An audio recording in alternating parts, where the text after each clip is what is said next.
স্বাগতম সবাইকে আমাদের পডকাস্টে।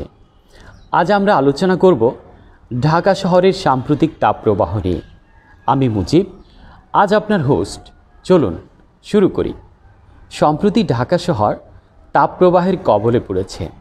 গ্রীষ্মের এই প্রচণ্ড গরমে মানুষজনের দৈনন্দিন জীবনযাত্রা কঠিন হয়ে পড়েছে।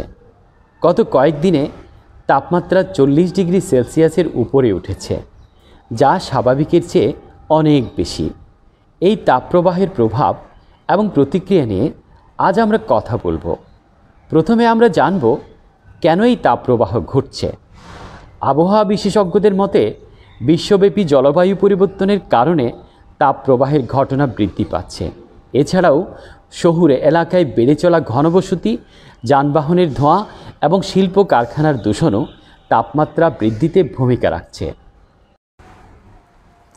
এই তাপপ্রবাহ মানুষের স্বাস্থ্যেও মারাত্মক প্রভাব ফেলছে। বিশেষ করে বয়স্ক মানুষ, শিশু এবং যাদের দীর্ঘস্থায়ী স্বাস্থ্য সমস্যা রয়েছে তারা বেশি ক্ষতিগ্রস্ত হচ্ছে। হিট স্ট্রোক, ডিহাইড্রেশন এবং তাপ সম্পর্কিত অন্যান্য রোগ বৃদ্ধি পাচ্ছে। হাসপাতালগুলিতে রোগীর সংখ্যা বাড়ছে, বিশেষ করে যারা তাপমাত্রার কারণে অসুস্থ হয়ে পড়েছেন। তাপপ্রবাহ মোকাবিলা করতে কিছু পদক্ষেপ গ্রহণ করা জরুরি। প্রথমত, পর্যাপ্ত পানি পান করতে হবে।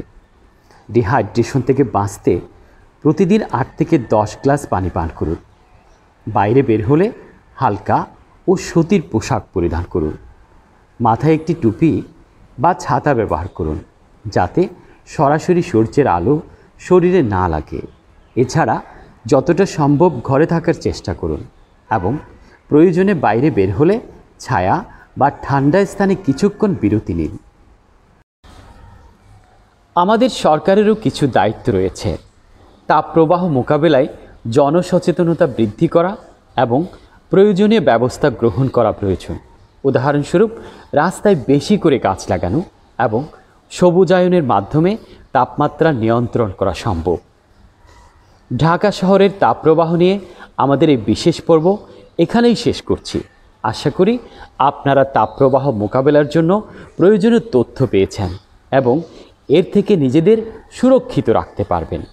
আমাদের পডকাস্ট শোনার জন্য ধন্যবাদ। যদি আপনারা এই পডকাস্টটি পছন্দ করে থাকেন তাহলে আমাদের পরবর্তী পর্বগুলো শুনতেও ভুলবেন না। আর হ্যাঁ, আমাদের পডকাস্টটি আপনার বন্ধু এবং পরিবারের সাথে শেয়ার করুন।